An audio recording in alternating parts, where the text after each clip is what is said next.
On December 6, 2009, 28-year-old Susan Powell vanished from her home in West Valley City, Utah. Her husband, Josh Powell, told police a bizarre story, that he had taken their 2 young sons on a midnight camping trip in the freezing cold, and when they returned, Susan was gone. Investigators immediately found his story suspicious. No one goes camping in a snowstorm with a 2-year-old and a 4-year-old, and Susan's purse, phone, and car were still at home. But despite intensive searches, Susan was never found. As police dug deeper, they discovered that Josh Powell had a history of controlling and abusive behavior.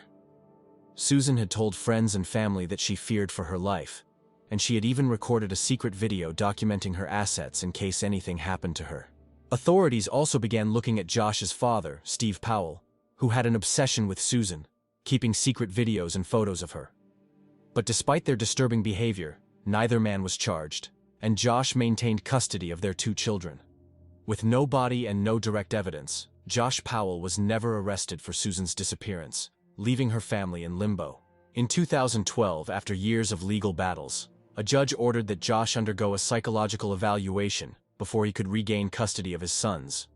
But just days later, on February 5, 2012, in a final horrific act, Josh Powell locked himself and his 2 sons inside his home, doused it in gasoline, and set it on fire, killing himself and his children.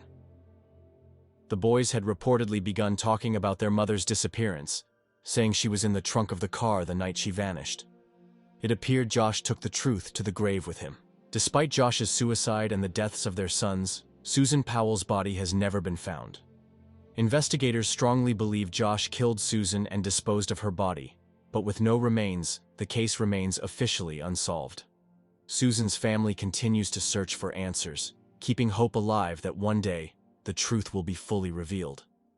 The Powell case stands as a tragic warning about the dangers of domestic abuse and the devastating consequences of a justice system that failed to protect its victims.